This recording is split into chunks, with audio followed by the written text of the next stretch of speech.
The cell was not just a room, it was a coffin made of stone, a place where the air was so damp it seemed to stick to your lungs, where every breath reminded you that you were no longer living as a man but surviving as a shadow.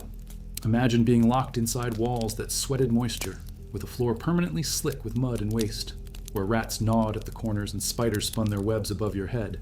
The smell of rotting straw mixed with the stench of unwashed bodies until you could not tell where the prison ended and your skin began. This was the reality of a medieval dungeon, a place designed not only to hold you captive, but to break your spirit long before you ever thought of escape. If you're enjoying this story, don't forget to hit that subscribe button and join our community. And tell me in the comments, what time is it right now in your city? The chains were not simply restraints, they were instruments of despair. Heavy iron shackles were locked around ankles and wrists, cutting into the flesh, leaving wounds that festered in the cold and filth. These were not loose chains one could drag around, but thick cuffs fastened to the very walls, designed to keep you half-bent, unable to stand fully upright, a posture that slowly deformed the body. At night, the chains grew colder than the stones, biting into your skin as you tried to rest on straw that was damp with urine. For many prisoners, the idea of running away never even began, because the first battle was to survive the chains themselves. Even if someone dared to imagine freedom, the cell itself was a trap within a trap. The doors were not made of simple wood. They were slabs reinforced with iron bands, locked with bolts so thick that no hand could break them. Guards carried keys that jingled on their belts like a cruel reminder of power, each turn of the lock echoing down the dark corridors with a sound that meant both hope and hopelessness. For the prisoner, hearing that sound meant food, punishment, or worse, but never release.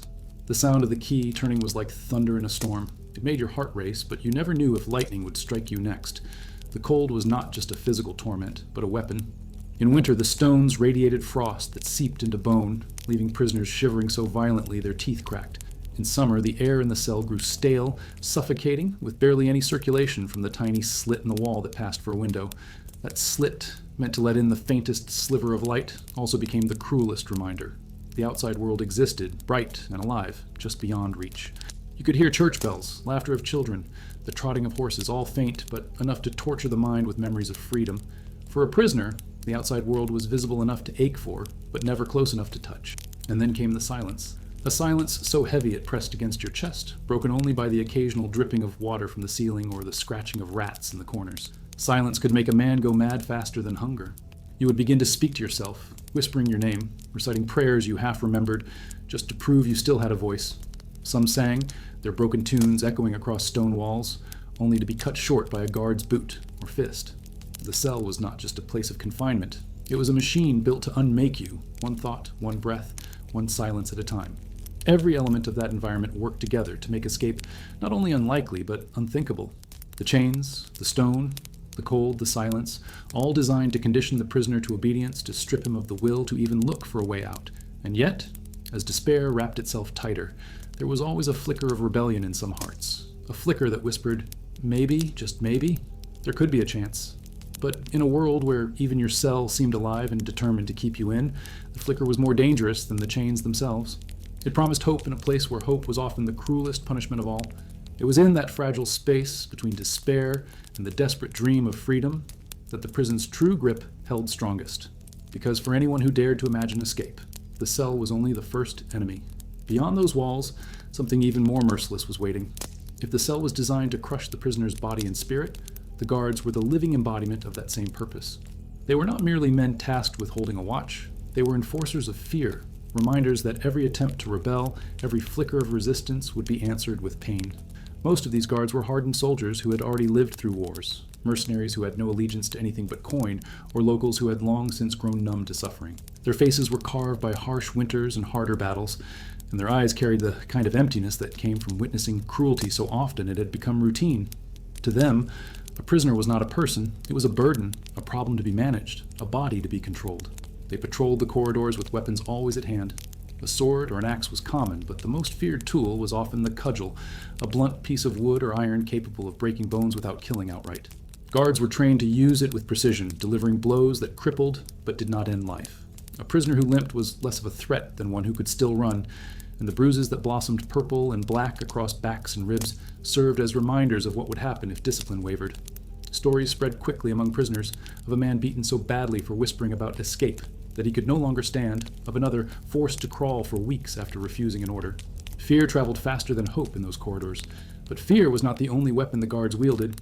They were masters of suspicion, always watching, always listening. Even the smallest movement could draw their attention. A glance exchanged between prisoners, a pause that lasted too long, the faint sound of digging that carried through stone. Nothing escaped their ears, sharpened by years of vigilance. Guards knew that escape was not just a possibility, it was an inevitability that must always be crushed before it took shape. This paranoia made them relentless, patrolling at odd hours, opening cell doors unexpectedly, forcing prisoners to stand and be counted in the middle of the night. Sleep was broken often, not because it was necessary, but because it was another way of showing who held control. Sometimes the guards did not act alone. They relied on informants, prisoners themselves who would trade whispers for scraps of bread or promises of lighter punishments. A guard's strength was not just in muscle, but in creating a climate of mistrust, where no prisoner could be certain who was friend and who was betrayer. This fractured any sense of unity, leaving each man isolated, suspicious, hesitant to share even the smallest plan. The walls of the prison may have been built of stone, but the walls built by mistrust and betrayal were often stronger. There were also psychological games at play. Guards delighted in offering false chances of leniency, baiting desperate men into revealing their thoughts. A prisoner might be told that a lighter sentence awaited him if he confessed who else dreamed of escape, only to find that betrayal bought him nothing but harsher chains. Some guards went further, staging escapes themselves, setting up situations where prisoners thought they had a chance, only to be caught and punished brutally, sending a message to all others who might dream of trying the same. In a world where deception was as sharp as a blade, the prisoner was constantly dancing between despair and false hope, never sure which would cut deeper. The presence of guards also extended beyond the immediate walls. Many prisons were part of larger castles or fortified towns, meaning the guards were not just a handful of men, but part of an entire garrison. If a prisoner somehow managed to slip past one or two inattentive watchmen, he would still face dozens more scattered across the walls, courtyards, and gates. A single cry of alarm could rouse an entire fortress, with bells ringing and weapons drawn, turning what seemed like a narrow chance at freedom into a death sentence. It was this constant awareness of danger, this reality that every corner and corridor might hold a pair of eyes, that kept most prisoners subdued. Because even if a man managed to break free of his cell, he knew that waiting for him outside were not just walls and locks, but men who lived and breathed the art of control. And these men did not forgive. They did not forget. Their job was not merely to hold you, it was to remind you at every step that the dungeon was alive, and it watched through them.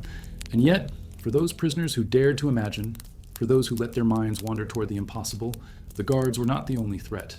For beyond the living walls of iron and flesh stood another barrier, one just as terrifying, one that tested not only strength but survival itself.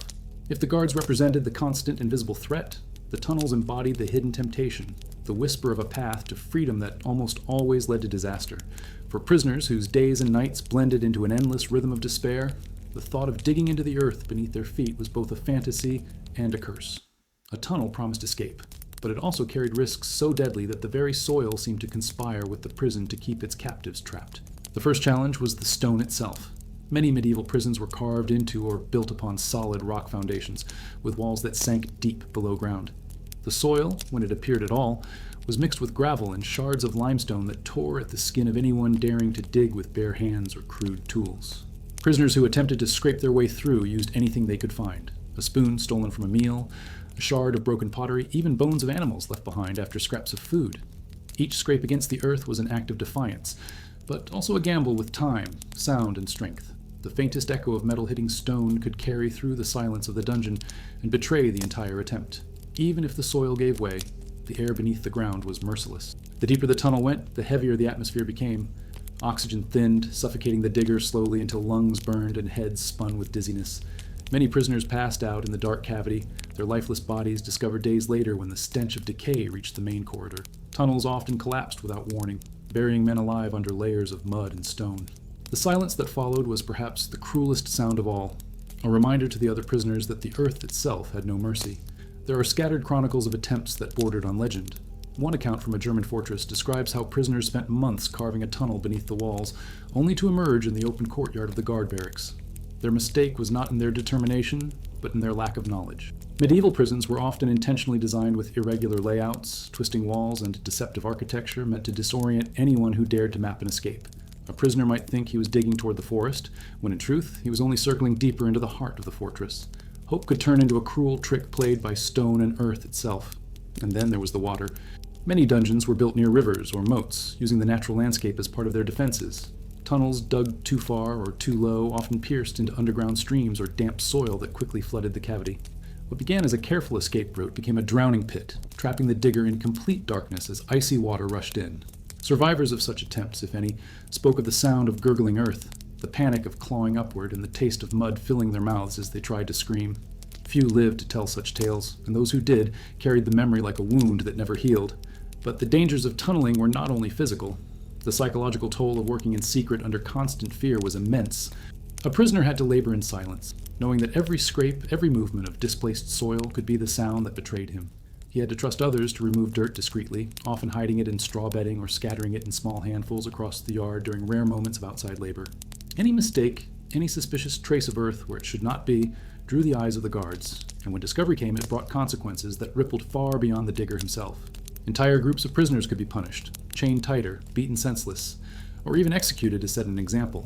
This made tunnels not just fragile structures of earth, but fragile structures of trust.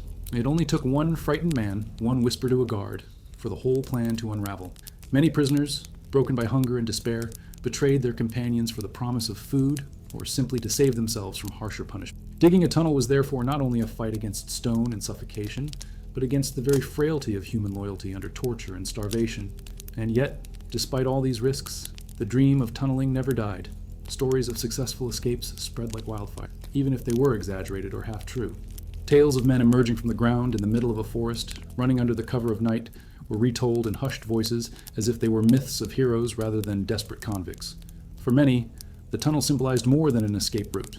It was a testament to the human refusal to accept total imprisonment. But that defiance always came at a cost, and more often than not, the cost was life itself. Because even if a man somehow survived the digging, escaped the suffocation, evaded the collapse, and managed to surface beyond the prison walls, there was another obstacle waiting. The earth was not the only enemy. Something sharper, swifter, and trained to hunt awaited him the moment he set foot on open ground. If the tunnels were the silent gamble of men desperate enough to claw through the earth, then the dogs were the living nightmare that awaited once a prisoner dared to breathe fresh air beyond the walls. Unlike guards, who could be bribed, distracted, or even outwitted, the hounds were relentless. They did not tire, they did not reason, and they did not forgive. A prisoner who crossed paths with a trained medieval dog rarely made it further than a few desperate steps before being dragged back in blood and chains. These were not the small household companions we think of today. They were mastiffs, wolfhounds, and great hunting breeds chosen for their size, strength, and aggression. Their jaws could snap bone, their weight could pin a man to the ground, and their senses were so sharp that even the faintest trace of human sweat carried on the night wind was enough to send them charging. They were often kept hungry, their meals rationed to sharpen their eagerness when unleashed on a scent. To a starving hound, the smell of flesh was not merely duty, it was instinct. One of the most feared breeds was the medieval bloodhound, prized for its ability to follow a scent trail days old across mud, grass, or even through streams. Chronicles from England and France speak of prisoners who thought they had escaped by wading into rivers, believing the water would mask their path, only to be found trembling on the banks miles away when the hounds emerged, their noses still locked to the trail. The image of a pack of dogs, baying in the distance and growing louder with each moment, was enough to drain hope from even the boldest escapee. The training of these animals was as cruel as the prisons themselves. Puppies were exposed to human scents early, taught to associate the smell with capture and reward. Trainers used prisoners as unwilling practice targets, dragging them across fields while hounds were loosed on their trail. Those unlucky enough to serve this purpose bore scars not from their crimes, but from teeth driven into their flesh in exercises meant to sharpen the beasts. The dogs were not companions to the guards, they were weapons, sharpened and honed like blades, stored in kennels beside the prison walls and unleashed at the first sign of trouble. Stories of fugitives torn apart served as living warnings. Villagers spoke of men found in the woods with their throats ripped out, their bodies mauled beyond recognition. Even those who survived an encounter with the hounds rarely returned unbroken. Bites festered with infection, limbs crippled from the sheer force of jaws crushing bone. A man dragged back by dogs was paraded before the other prisoners, his torn flesh a testament that flight meant death. In many ways, the hounds were more effective than guards or walls, because their terror lived in the imagination long before they were ever seen. And there was another cruel truth. Unlike guards, dogs could not be reasoned with. A prisoner might appeal to the mercy of a man, find a sympathetic ear or a moment of weakness, but no word stopped a beast once it caught the scent. This stripped escape of its last shred of hope.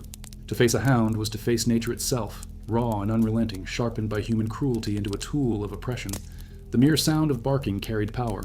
Many prisons kept kennels within earshot of the cells, so that prisoners heard the growls and snarls echoing through the night. It was psychological warfare, a reminder that even if you somehow slipped past chains, doors, guards, and stone, the final enemy waited outside, eager for the chase. Prisoners spoke of hearing the hounds in their dreams, waking in terror to the sound of claws scratching against stone, even when no dogs were near. And yet, some men still dared. There are accounts of desperate fugitives trying to outwit the beasts by covering themselves in mud, scattering spices, or dragging sacks of animal blood to confuse the scent. But the hounds almost always prevailed. For every clever trick, there was a keener nose, a stronger pull, a louder bark announcing the inevitable capture. Few survived long enough to test their theories more than once. It was this certainty, this knowledge, that the land itself seemed alive with hunters, that made flight feel impossible. Because in the medieval world, if the walls and the guards did not stop you, and if the tunnels did not collapse upon you, then the dogs would finish the work. And if by some miracle they failed, there was still another punishment waiting, one that struck harder than teeth, one that made men tremble, not only at the thought of escaping, but even at the thought of trying. If the dogs brought terror to the body, it was the punishments that struck deepest into the soul. Because in the Middle Ages, escape was not just seen as rebellion against a prison, it was rebellion against order itself. A prisoner who dared to flee was not merely a fugitive. He was a traitor to the system, a man who spat in the face of authority. And authority in those centuries was eager to remind everyone what happened when order was challenged. The punishments for failed escapes were crafted not only to break the individual, but to burn fear into the minds of all who witnessed them. The moment a fugitive was dragged back through the gates, the prison became a stage. Guards would parade the captured man through the corridors, bloodied and torn, letting every cell glimpse his broken body. The message was clear. Look at him and remember what awaits you. In some prisons, they forced the captured man to cry out his guilt as he was marched, making his shame part of the performance. The humiliation alone was often enough to destroy what little strength remained, but the true horror was yet to come. Punishments varied depending on the crime, the lord of the castle, or the customs of the region, but all shared one purpose: to make the thought of escape feel worse than the suffering of captivity. One common practice was mutilation. A man who tried to run might have his ears cut off, his nose slit, or his feet branded with hot irons. These marks were not just physical pain. They were living scars, permanent signs of defiance and defeat. In small villages, such disfigured men became walking warnings, proof that no one escaped the grasp of authority. Other punishments were even more brutal. Some prisoners were shackled in iron collars with spikes that pierced the skin if they moved too quickly, ensuring that running was impossible. Others were chained in stocks in the town square, left exposed to the mocking and jeering of villagers, who sometimes threw filth, rotten food, or stones. The humiliation was not accidental, it was part of the sentence. The community itself became a tool of punishment, reinforcing the idea that escape was not just an offense against the prison, but against society itself. And then there were the executions, spectacles designed to terrify. Hanging was common, but it was rarely swift. Many times, prisoners were hanged in cages and left to die slowly, their bodies swaying as crows picked at their flesh. In more severe cases, particularly if the prisoner was a noble or someone accused of treason, the punishment was dismemberment or even being drawn and quartered. The body, torn apart, was left displayed on city gates or castle walls as a symbol of what awaited those who dared to defy. These gruesome reminders meant that even long after a man's death, his suffering lived on as a warning. Perhaps the most terrifying aspect was how unpredictable these punishments could be.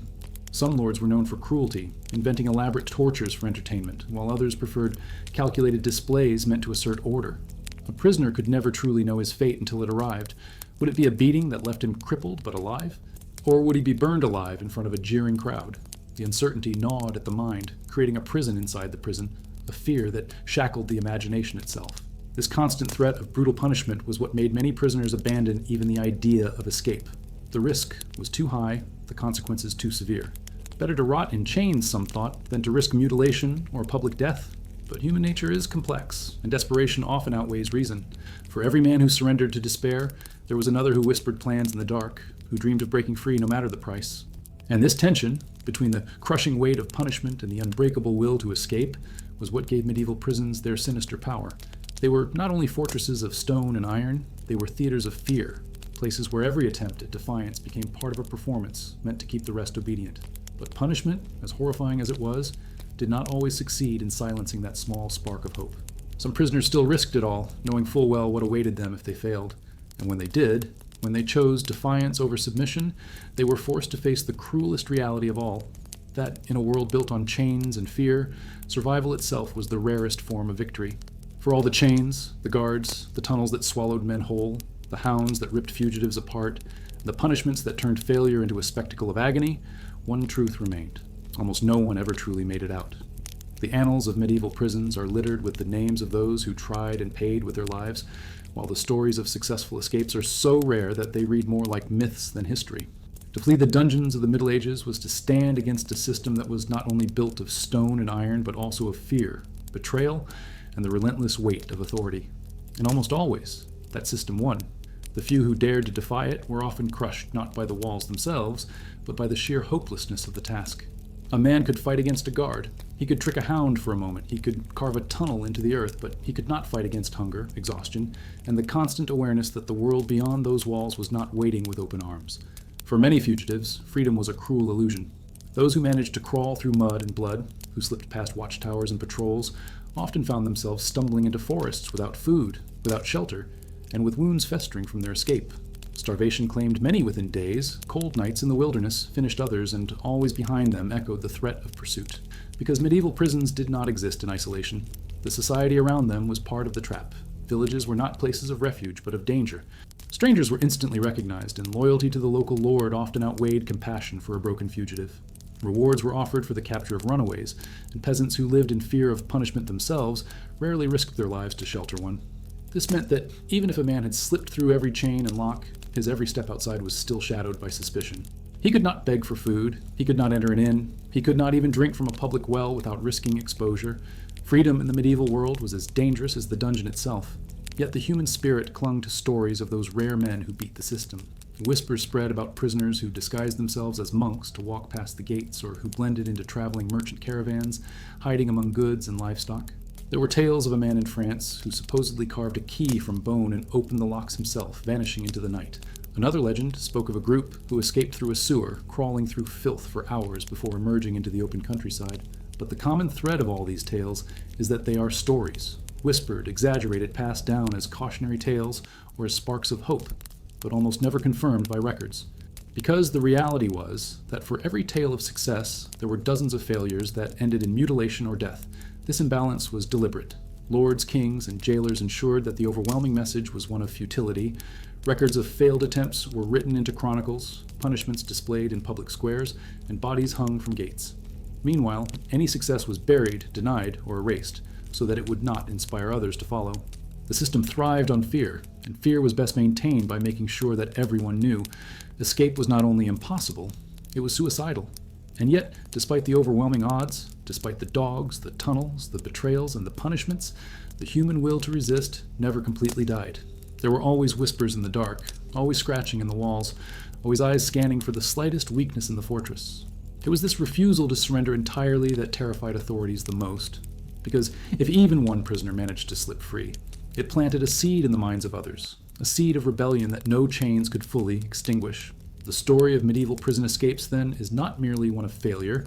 It is a story of struggle between human desperation and human cruelty, between hope and fear, between the will to live free and the machinery built to crush that will.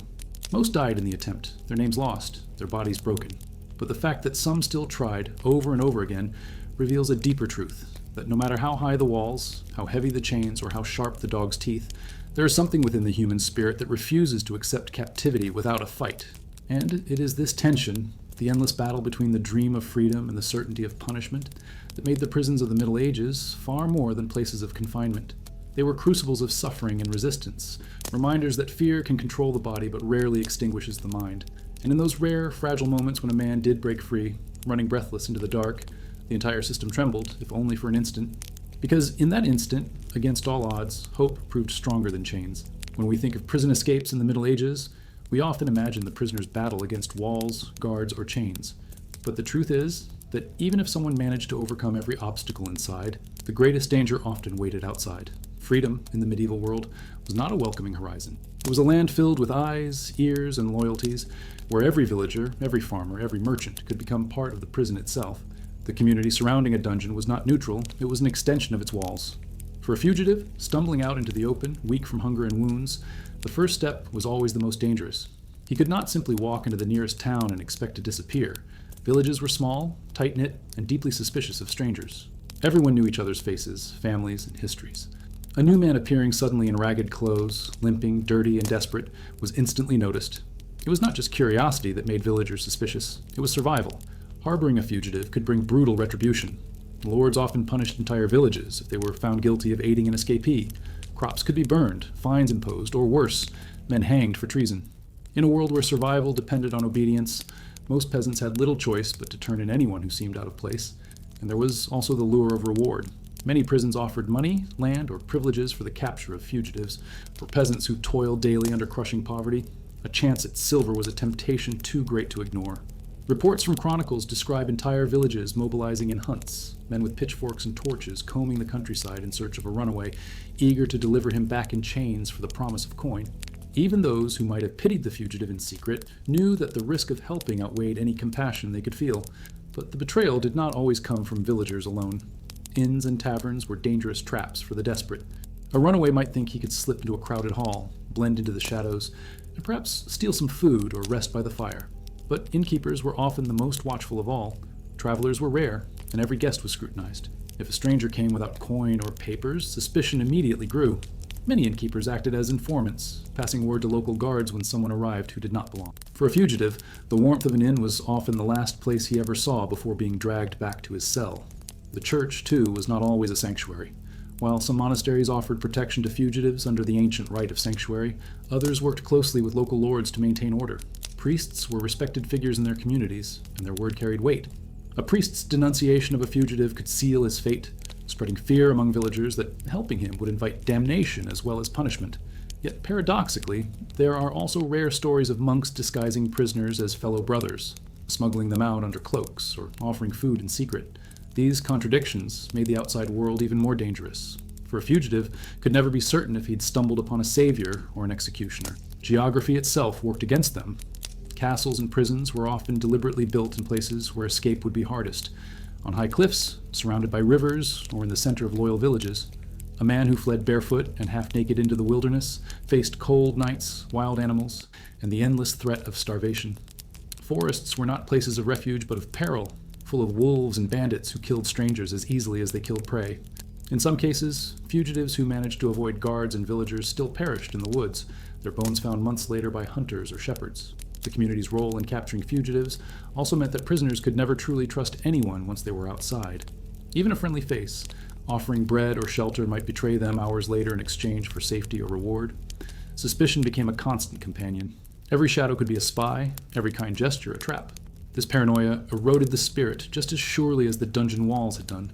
For the fugitive, freedom was not liberation. It was exile into a hostile world where survival meant hiding not only from soldiers but from ordinary people who had no reason to help. And yet, this web of suspicion did not stop men from trying. The very knowledge that the community was part of the prison made escape attempts all the more daring. Men disguised themselves as merchants, monks, or even guards to slip past villages unnoticed. Some forged papers, others stole clothes to look less suspicious. A few succeeded, vanishing into distant lands where their names and faces were unknown. But these were the rare exceptions, and even then, life was lived under constant fear of recognition. What made escape so difficult was not only the walls or the guards, but the way the medieval world itself was structured. Every villager, every priest, every innkeeper, every road and river, all of it formed an invisible net that was nearly impossible to break through. And if by chance a fugitive managed to pass unnoticed, if he survived the hunger, the cold, and the suspicion, there was still another danger waiting, because not all threats came from outside. Sometimes the deadliest betrayal came from within the prison itself. Inside the suffocating darkness of the dungeon, a prisoner's greatest enemy was not always the chains, nor the guards, nor even the vicious hounds waiting beyond the gates. Sometimes the greatest danger came from those who shared the same misery, men who slept side by side on rotting straw and whispered dreams of freedom in the dead of night. Betrayal among prisoners was a shadow that crept silently, poisoning trust and turning hope into a weapon sharper than any blade. Desperation makes men cruel. A prisoner who had gone days without food, who felt the crushing weight of punishment looming, might decide that his best chance at survival was not through solidarity but through sacrifice. Guards knew this weakness well and exploited it ruthlessly. They offered crumbs of bread, a sip of ale, or the promise of fewer beatings in exchange for information. Sometimes they dangled even greater temptations, shortened sentences, better sleeping quarters, or the illusion of freedom. And in a place where every breath was a struggle, many men gave in, selling the secrets of their companions for the smallest taste of relief. It was not just the poor or weak who betrayed. Even leaders of escape plots, men who rallied others with promises of freedom, sometimes folded under torture or fear, exposing every detail of the plan they once championed. The pressure was immense. Imagine lying awake, knowing that discovery meant mutilation or death not only for you, but for those who trusted you. The burden of silence was almost unbearable, and many cracked long before the plan had a chance to unfold. When the guards came, they already knew where to dig, who to watch, and which cell to search. Betrayal did not always come from formal agreements with guards. Sometimes it was born from jealousy or desperation within the prisoner ranks themselves. A man who felt excluded from a plot might choose to ruin it out of spite. Others feared being left behind. Knowing only a handful could escape through a narrow tunnel, they exposed the plan rather than face the torment of abandonment. In this way, human weakness became one of the prison's strongest defenses. The walls did not need to be unbreakable if men were willing to break each other. Chroniclers recorded stories of escape attempts foiled before they even began. In one castle dungeon, a group of men planned to overpower a night guard, steal his keys, and slip through the courtyard. On the eve of their attempt, one of them confessed everything in exchange for freedom. Instead of release, he was given slightly better food and a cleaner cell while his former companions were flogged nearly to death. Another tale tells of a tunnel dug for months, carefully hidden under piles of straw. Just as it neared completion, a fellow prisoner revealed the plan, and the men who dug it were hanged while the informer was paraded as a loyal servant of the crown. The constant threat of betrayal created an atmosphere of suspicion that gnawed at the soul. Every glance, every whisper, every pause in conversation could be seen as a sign of treachery. Prisoners learned to guard their words as carefully as they guarded their strength, for trust itself was as dangerous as any open lock. A man could spend weeks carving a hole in the wall, only to discover that the friend who handed him water at night was also whispering his name to the guards. In such a climate, escape became almost impossible, not because of the chains or the walls, but because unity could never be guaranteed. And this mistrust did not vanish once a plan was betrayed. It lingered like a disease, infecting every future attempt. Guards encouraged it, spreading rumors, suggesting that certain men were informants even when they were not.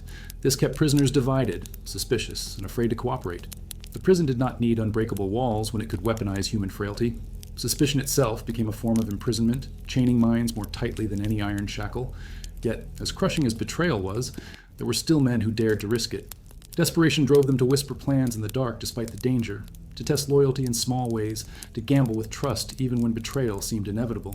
It was a dangerous dance, a game where the stakes were life and death, but it was also a sign of the unyielding human desire for freedom. Even in a world where trust was shattered daily, the hope of escape refused to die completely. But betrayal was only one part of the machinery that made freedom nearly impossible. When plots were uncovered, when whispers reached the ears of the guards, the next step was always the same. Punishment designed not just for the body, but for the soul. And in those moments, when torture became the language of authority, the dungeon revealed its truest face. Torture was the unspoken heartbeat of medieval imprisonment, the ever-present threat that lingered in the minds of captives even when the dungeon was silent. If chains bound the body and betrayal poisoned trust, torture was the instrument that shattered the spirit. It was not always about extracting truth. More often, it was about control. To attempt escape was to challenge authority, and authority responded with a cruelty so calculated that even the thought of trying again felt unbearable. Interrogations began the moment a failed escape was uncovered. Prisoners were dragged from their cells, often barefoot and half-naked, their bodies weakened by hunger and disease, and taken to chambers where tools of unimaginable pain waited. The rack, with its turning wheels that pulled limbs apart until joints snapped, was among the most feared. Men screamed until their voices broke, their shoulders torn from their sockets, their legs stretched beyond repair. Sometimes the rack was not used to kill but to maim permanently, ensuring that the prisoner who once dreamed of running could no longer walk without a limp. But the rack was only one weapon in a wide arsenal. There was the strapado, where a man's arms were tied behind his back, and he was hoisted into the air by a rope until his shoulders dislocated. There were iron boots filled with wedges that crushed bones inch by inch. There were whips of knotted leather, studded with bits of iron, designed to tear skin from flesh. These punishments were carried out not in secret, but often in view of others, turning pain into theater. Every scream carried down the stone halls, reminding the prisoners who listened in silence that the price of defiance was agony. One of the cruelest aspects of medieval torture was its unpredictability. A prisoner never knew whether he would be beaten until unconscious or subjected to a drawn-out torment that lasted days. Guards sometimes alternated between kindness and cruelty, feeding hope with false promises, only to crush it with another round of pain. A man might confess everything on the first blow, only to realize that his confession meant nothing, because the torture was not about truth, it was about breaking his will. Accounts from the period tell chilling stories of escapees who, after capture, were subjected to creative torments meant to leave permanent warnings. Some were branded with hot irons across the face, their scars serving as lifelong advertisements of failure. Others were forced to wear heavy collars studded with spikes, digging into their necks whenever they moved. There are even records of prisoners whose tongues were cut out to silence their voices, ensuring they could no longer conspire or inspire others. And still, torture was not only physical. Psychological torment played an equally devastating role. Prisoners were sometimes forced to watch as their companions were mutilated, knowing that their turn was coming. In some dungeons, men were locked in coffins with holes just large enough for rats to crawl in, their screams filling the air until silence returned. The mere anticipation of pain could be worse than pain itself. Days of waiting, listening to the footsteps of guards, not knowing whether the next visit meant bread or the rack. It is easy to imagine that such horrors would silence all thoughts of freedom, but in truth, they often created the opposite effect. For some prisoners, the certainty of torture made escape seem less terrifying than captivity. If the dungeon meant inevitable pain, then running, even with slim chances, became a desperate form of resistance. And this is what made torture such a double-edged sword. While it terrified many into submission, it also drove others into reckless acts of defiance, men who chose death and flight over agony in chains. The use of torture as a tool of authority also reveals something deeper about medieval society itself. Prisons were not merely places to hold criminals, they were instruments of spectacle and fear. Torture reinforced the message that the state, the lord or the crown, had absolute power over the body and soul. The dungeon was not about justice, but about domination. And the body of the prisoner became the canvas on which that domination was painted. And yet, even after the screams had faded, even after the blood had dried on the stone floors, life in the dungeon continued. The prisoners who survived torture returned to their cells broken, their bodies crippled, their spirits shaken. They became living reminders to the others of what awaited those who dreamed of escape. But the cruelty did not stop there, because medieval justice demanded that punishment should not only break the body, but leave a lasting scar on society's memory. That meant the torment inside the prison was only the beginning, for outside those walls, even more brutal spectacles awaited. If torture within the dungeon broke the body and soul, public punishment was designed to break the community itself. What happened to an escaped prisoner after capture was rarely kept hidden. Instead, it was paraded before the eyes of the many. In the Middle Ages, authority understood that pain in private could silence one man, but pain in public could silence hundreds. Every failed escape was turned into a lesson, a theatrical warning meant to brand fear into the minds of all who watched. When a fugitive was recaptured, his suffering did not end with the dungeon walls. He was often dragged into the town square, shackled and bloodied, with guards shouting his crimes so that no one could ignore his shame.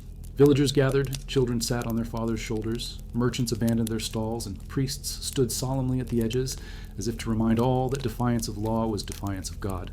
The prisoner, already broken by hunger and wounds, became the centerpiece of a performance that was equal parts justice, ritual, and cruelty. The punishments themselves varied from region to region, but shared one goal: to make escape look worse than captivity.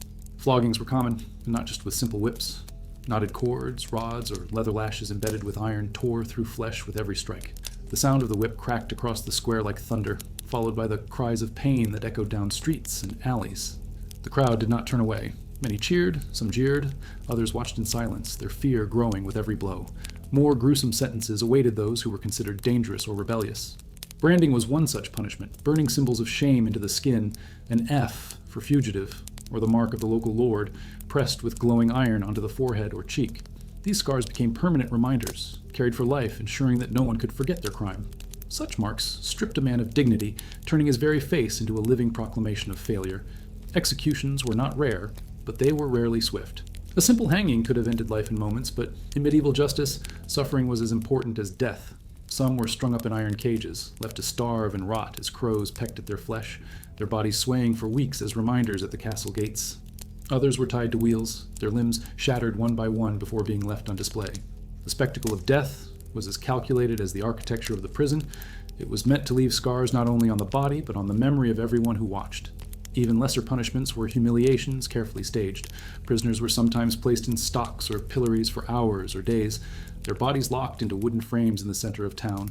Passers-by spat on them, threw rotten vegetables, or struck them with sticks. Laughter mixed with cruelty, and the humiliation became a punishment as sharp as any blade. The community itself became an executioner, each villager contributing to the degradation until the prisoner was reduced to nothing more than a warning symbol in human form. One particularly cruel example comes from 14th century France, where a man who escaped twice was forced to march barefoot through the town carrying his own coffin, followed by jeering villagers. At the end of his march, he was placed in the coffin and buried alive before the crowd. These grotesque displays were not accidents of cruelty, they were strategies of control. By turning executions and punishments into public rituals, rulers ensured that fear seeped into every corner of society. discouraging not just prisoners but entire communities from resisting authority. Yet the cruelty of public punishment also had unintended consequences. For some, witnessing such brutality planted seeds of anger and resentment. Chroniclers tell of peasants whispering among themselves, condemning the lords for their mercilessness, even as they outwardly complied. In rare cases, sympathy for the condemned transformed a criminal into a kind of folk hero, remembered not for his crime, but for his defiance in the face of death. These undercurrents of resistance remind us that fear was powerful, but it was never absolute. And while public punishments created spectacles of horror, they were not the only weapon of medieval imprisonment. Beyond the squares and gallows, deeper forms of torment awaited, forms that preyed not only on the body, but on the slow decay of the prisoner's very existence. Because sometimes the worst punishment was not death in public, but survival in silence, left to waste away in the shadows of the cell where the torment never truly ended. Hunger was the invisible chain that bound every prisoner, gnawing at the body more cruelly than iron shackles ever could. Food in medieval dungeons was not nourishment, but survival at its barest edge, measured not by generosity, but by how long a body could be kept breathing without strength enough to resist.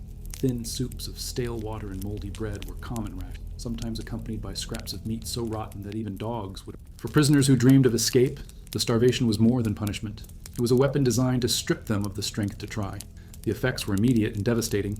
Men who once had the muscle to swing swords in battle or till fields with plows found themselves reduced to trembling skeletons within months. Cheekbones jutted like blades, ribs pressed through skin, and arms shook under the weight of their own chains. Legs that could once have carried them over walls or through forests became weak and clumsy, stumbling even over the straw that lined their cells. A man planning to flee needed stamina, but hunger made his body betray him at every step. Even those who managed to break free from their cells found themselves collapsing before reaching the safety of the woods. And it was not only the body that starved, it was the mind. Malnutrition dulled the senses, making it harder to think clearly, to plan, or even to imagine freedom. Prisoners spoke of hallucinations brought on by hunger, visions of feasts or banquets that tormented them in their dreams. Some grew so desperate that they gnawed on leather straps, gnawed on bones left in corners, or fought rats for scraps. The dungeon was not simply a cage, it was a slow erosion of willpower, where the hunger itself became a guard more reliable than any sword. There are accounts of prisoners so desperate that they attempted the unthinkable, cannibalism. Chronicles from certain war prisons mention inmates who turned on their own, killing the weakest to feed themselves and survive another day. These horrific acts were whispered about with revulsion, but also with grim inevitability. When starvation is wielded as a weapon, humanity itself withers away. Such stories were retold not just as tales of desperation, but as warnings. In the dungeon, hunger could twist men into monsters. The cruelty of this system was that food itself was often used as leverage. Guards controlled rations with merciless precision, rewarding obedience with slightly larger portions, or punishing defiance by cutting meals entirely. A man who attempted escape might find himself chained and left without food for days, his suffering extended until he begged for mercy. Informants, by contrast, were often given extra bread as a reward for betrayal, further deepening the divisions between prisoners. In this way, starvation did not just weaken individuals, it broke communities, turning them against each other in competition for survival. Even when food was given, it was often a hidden punishment. Salted fish so old it burned the throat, bread so hard it cracked teeth, or water drawn from stagnant wells filled with filth. All of it added sickness to hunger. Dysentery and scurvy were common companions in the dungeon, leaving men too weak to stand, let alone flee. The cruelty was in the calculation. The goal was never to kill outright, but to keep prisoners hovering on the edge of life, alive enough to suffer, too weak to resist. This slow, grinding starvation was one of the reasons so few escapes ever succeeded. A man might muster the courage to dig a tunnel, fight a guard, or scale a wall, but he would do so with a body stripped of energy, trembling with weakness. Even if he reached the forest, hunger followed him. Without food stored, without the strength to hunt or forage, fugitives often collapsed within days, their bodies found curled in ditches, more victims of the prison's design. And yet, hunger also had another, more sinister effect. It became a form of psychological torture, teaching prisoners to think only of survival, to forget dreams of freedom and focus instead on the next crust of bread. In this way, starvation was not only a punishment, it was reprogramming. The mind narrowed, ambition shrank, and the prisoner became less a man and more a shell, existing only for the next morsel. This was perhaps the greatest cruelty of all. Hunger turned escape from a desperate necessity into an impossible dream. Still, there were rare men who fought even against this. Chronicles mention fugitives who prepared themselves in secret, hiding scraps of food over weeks to build strength for their escape. Some formed alliances, pooling their rations to feed one stronger companion who would carry their hope beyond the walls. These stories remind us that even in the face of starvation, the human spirit sought cracks in the system, but they were exceptions, swallowed in a sea of failure and death. Because starvation was not the dungeon's only invisible weapon. Beyond the hunger that weakened the body, there was another force just as crushing, one that attacked the mind itself. It was not the emptiness of the stomach, but the emptiness of silence and solitude that could reduce even the strongest prisoner into nothing more than a whisper of himself. And in the end, that silence proved to be just as deadly as chains or hunger.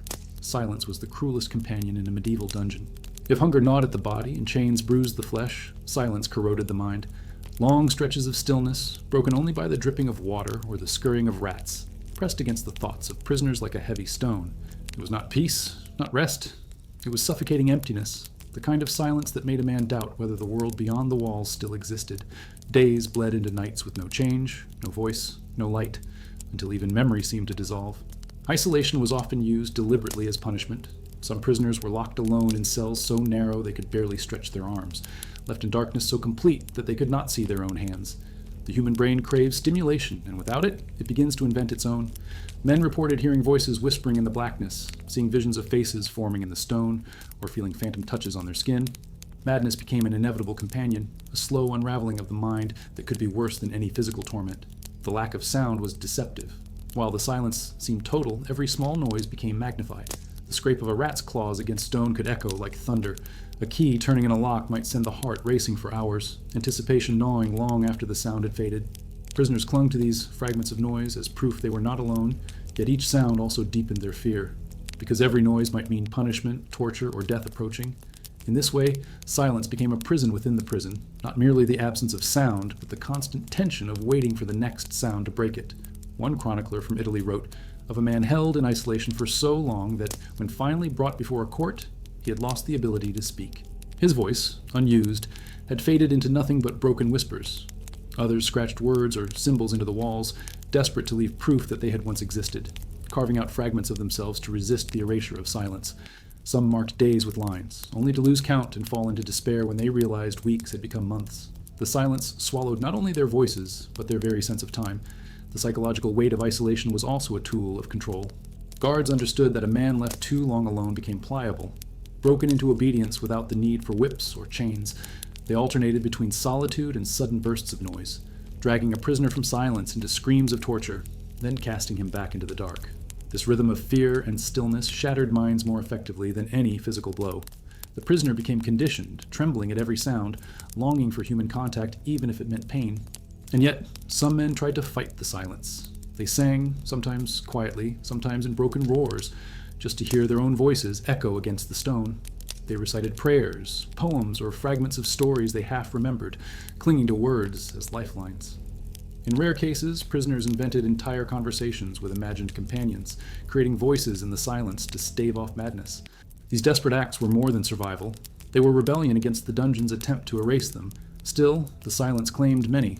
Men who once dreamed of escape found themselves too broken to move when the chance arose, their minds so numbed by solitude that they could not muster the will to act. The dungeon did not need chains to keep them. It needed only silence, and silence was unrelenting. It stripped away ambition, hope, and even memory until all that remained was a hollow shell of a man, breathing but no longer living. This crushing isolation is why some historians argue that psychological punishment in medieval prisons was as devastating as physical torture. It revealed a truth often hidden. Prisons were not just built to confine bodies, but to erase identities. A man who left the dungeon after years of isolation was often no longer himself. His eyes darted at shadows, his words faltered, his thoughts wandered. He carried the dungeon within him, even if he walked free. And yet, silence was not the final weapon. For those who endured it, who somehow held on to scraps of sanity, the dungeon had another layer of cruelty waiting. Because not all prisons were simple holes in the ground. Many were castles, fortresses, and towers, deliberately designed as monuments of strength, their very architecture built to crush any dream of escape. And it was within those towering walls that the most formidable barriers awaited. Medieval prisons were rarely just dark holes dug into the earth. Many were housed within castles, towers, and fortresses that were themselves marvels of military engineering. The same walls that kept out invading armies were the very ones that kept prisoners trapped within. To escape such places was not only to fight against guards or chains, it was to pit oneself against architecture designed for war. Every stone, Every gate, every stairwell was a barrier sharpened by centuries of strategy, and the prisoner who dreamed of freedom had to face the full might of those designs. Castles were often built in places that made escape nearly impossible. Perched atop cliffs, surrounded by rivers, or encircled by moats, their locations were chosen with defense in mind.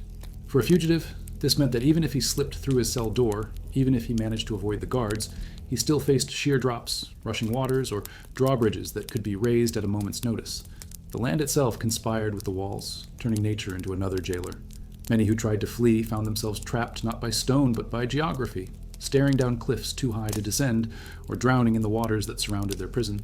The walls themselves were monstrous.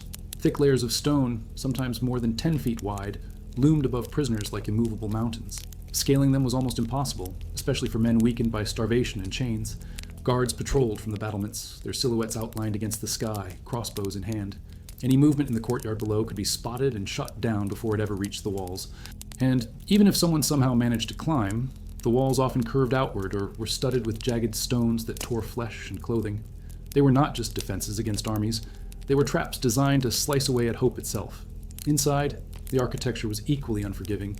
Corridors twisted and turned like labyrinths, deliberately confusing, making it easy for prisoners to become lost, even if they broke free of their cells. Heavy doors, reinforced with iron, divided every section, so that progress meant not just one lock to pick, but a dozen. Staircases spiraled upward, narrow and steep, designed to force climbers to expose their right side, the unshielded side, to defenders waiting above. For a fugitive, every step upward was a step into vulnerability, every turn of the corridor a potential ambush. Moats added yet another layer of terror, filled not with clean water but with filth, waste, and sometimes even spikes hidden beneath the surface. They were not just barriers but weapons. Chroniclers wrote of fugitives who leapt into moats only to be dragged under by their own chains, drowning in the sludge. Others emerged alive but covered in disease, their bodies rotting from infections picked up in the filth. To reach freedom, one had to swim through poison, and even if he survived, he often carried the prison with him in his blood. Some castles also featured oubliettes, pits dug deep into the ground where prisoners were lowered and simply left to rot. The very word oubliette comes from the French oublier, meaning to forget. These pits had no doors, no ladders, no exits, only a small hole through which food or scraps could be tossed. To escape from such a place was not just difficult, it was almost unimaginable. Men thrown into oubliettes rarely came out alive, and if they did, they emerged half-mad, blinded by years in darkness. These were not prisons meant for holding, they were prisons meant for erasure. And yet, there are tales of men who tried to outwit the architecture itself. Some disguised themselves as workers repairing walls or carrying supplies, slipping through gates unnoticed in the bustle of castle life. Others used secret passages, the same hidden tunnels lords had built for their own escapes during sieges, to flee. One story from 15th century England tells of a prisoner who found a forgotten passageway leading into the chapel and, during Mass, walked out among the congregation, blending into the crowd before slipping away. But these were rare, and most ended in capture once the escapee reached the outer defenses. The truth was that these prisons were never meant to be escaped. They were designed to break sieges, to resist armies, to defy time itself. For a starving man with shackled wrists, to pit himself against such walls was almost laughable. And yet, men still tried, driven by the belief that even the impossible was worth the attempt. Their failures only proved the brilliance of the designs, and their bodies, often left hanging from the battlements, became silent testaments to the futility of defiance. But while the walls and towers crushed hope with their sheer size and strength, the danger did not end there. Because even if a prisoner somehow managed to outwit the guards, avoid betrayal, and slip past the architecture itself, he would still face the final, relentless pursuit that awaited every fugitive. For the hunt did not end at the castle walls. It began there. And the land beyond, filled with riders, hunters, and hounds, ensured that freedom was never more than a fleeting illusion. If the walls of the fortress were designed to keep men in, the land beyond was designed to hunt them down. Escaping the dungeon was never the end of the story. It was only the beginning of a new nightmare. The moment a prisoner's absence was discovered, the entire machinery of medieval justice lurched into motion, turning villages, forests, and fields into an endless trap. The hunt for fugitives was as much a ritual as it was a pursuit, and it carried the weight of both law and vengeance. The alarm began with sound. Bells rang from towers or churches, echoing across valleys to alert nearby communities. Guards shouted, horns were blown, and riders mounted quickly to spread the word. Within hours, the countryside knew that a fugitive was loose. In an age when news traveled slowly, the announcement of an escaped prisoner moved like wildfire. Villagers locked their doors, farmers scanned their fields, and travelers were stopped and questioned. The land itself seemed to close in, shrinking every path and every chance of concealment. Hunts were rarely small affairs. They combined the discipline of soldiers with the instincts of peasants and the fury of dogs. Guards rode on horseback, covering miles of ground swiftly, while local men, armed with spears or pitchforks, combed the woods and streams. Dogs led the chase, their howls carrying across the landscape, a sound that sent dread into the heart of any fugitive hiding in the underbrush. Even the smallest clue, a broken branch, a footprint in mud, the faint smell of sweat, was enough to keep the hunt alive. And once the hounds caught the scent, escape became nearly impossible. The forests, which might seem like natural sanctuaries, were in truth hostile arenas. They were filled with dangers of their own, wolves prowling at night, bandits preying on the weak, swamps that swallowed the unwary. A fugitive who entered the woods carried not only the fear of hunters behind him, but also the fear of the unknown before him. Chronicles tell of men who vanished into the forests during pursuit, only for their skeletons to be discovered years later, entangled in roots or half-buried in marsh. Survival required knowledge of the land, and most prisoners had none. Those who fled into open fields fared no better. Horsemen were swift, and fugitives, weakened by chains and starvation, could rarely outrun them. Archers sometimes rode with the hunting parties, shooting arrows into the backs of fleeing men, bringing them down before they reached the next village. To be captured alive was often worse than being killed outright. Hunters knew that returning with a fugitive alive brought greater rewards, and so they took care to wound rather than kill. The chase itself became part of the punishment, stretching fear and suffering until the final blow of capture. The role of the community was critical. Villagers were expected to participate, whether out of loyalty, fear, or greed. Rewards of coin, food, or favor were offered for information leading to capture, but more than that, failing to assist could bring suspicion or punishment upon an entire household. This turned every peasant into a potential enemy, every farmhouse into a potential trap. A fugitive might knock on a door begging for bread, only to find himself seized and bound before the hearth, waiting for guards to arrive. Hospitality, in such times, was dangerous for both guest and host, and most chose loyalty to authority over compassion for the desperate. One chilling account from England describes a fugitive who managed to hide for 3 days in the countryside, stealing food from farms at night. On the 4th night, he was betrayed by a shepherd who spotted him crouched in a field. By dawn, the man was dragged back to the prison, half dead from beatings delivered by the very villagers who had turned him in. His captors celebrated with ale and song as though they had slain a beast. Such stories were common, and they reinforced the reality that to be a fugitive was to be hunted not only by soldiers but by society itself. The cruelty of these hunts was also symbolic. They reminded the people that the law extended beyond walls and castles. The reach of authority was not bound by stone but by loyalty, fear, and ritual. To attempt escape was to challenge the order of an entire kingdom, and the hunt became a public reaffirmation of that order. Each captured fugitive was paraded as proof that no one could outrun the long arm of power. And yet, despite the overwhelming odds, some hunts did fail. A handful of men managed to vanish into distant lands, disguising themselves as monks, beggars, or traveling craftsmen. These rare successes became legends, whispered in taverns and marketplaces, fueling both hope and fear. They were exceptions that proved the rule. For most, the chase ended with chains, blood, and a return to the dungeon that had already broken them. Because in the end, the hunt was not just about recapturing the body, it was about crushing the spirit. And if the fugitive somehow managed to endure the chase, if he somehow survived capture, he would face yet another ordeal upon his return. The dungeon had one final weapon left, one last form of cruelty waiting in the shadows, to turn the living into hollow men, stripped of everything except the memory of their failure. For the few who endured chains, dogs, betrayal, starvation, torture, and the merciless manhunt, survival did not mean victory. It meant returning to the dungeon, broken, hollowed, and forever changed. In many ways, the cruelest fate was not death during the attempt, nor execution after capture, but the slow erasure of the human spirit once the fugitive was dragged back inside. Because medieval prisons did not just hold bodies, they consumed identities, transforming men into shadows of what they had once been. Those who were recaptured were rarely placed back into ordinary confinement. Instead, they were thrown into even harsher conditions, designed to crush any lingering spark of rebellion. Cells that had once held straw bedding now offered only bare stone. Chains that once bound the ankles were replaced with iron collars that cut into the neck, spikes pressing into the skin whenever the prisoner moved. Light was denied more strictly, food reduced to almost nothing, and silence imposed like a second set of shackles. Escape had not bought freedom, it had bought a deeper hell. The humiliation was as deliberate as the physical torment. Guards mocked fugitives relentlessly, parading them before other prisoners as living warnings. Some were forced to wear heavy iron masks with grotesque faces carved into them, turning them into objects of ridicule. Others were shackled in the courtyard for hours, exposed to the scorn of villagers brought in to witness the failure. These spectacles reminded everyone that defiance was not only futile but shameful. that those who dared to resist would be remembered not as heroes, but as fools. Yet the deeper cruelty was the way the prison slowly dismantled the mind. A man who had once clung to hope during his escape now lived with the weight of failure pressing on him. He had tested the boundaries of his world, only to discover that the walls were stronger than his will. This realization often drove prisoners into despair more complete than before. They stopped eating, stopped speaking, stared endlessly at the ground, as if life itself had already ended. In this way, the prison achieved what execution could not. It killed the man while leaving his body alive. Some accounts tell of prisoners who, after failed attempts, became unrecognizable even to themselves. Chroniclers describe men who once shouted defiantly, now reduced to muttering incoherent prayers, their minds fractured by isolation and hopelessness. Others lost their sense of time entirely, unable to say whether they had been imprisoned for months or years.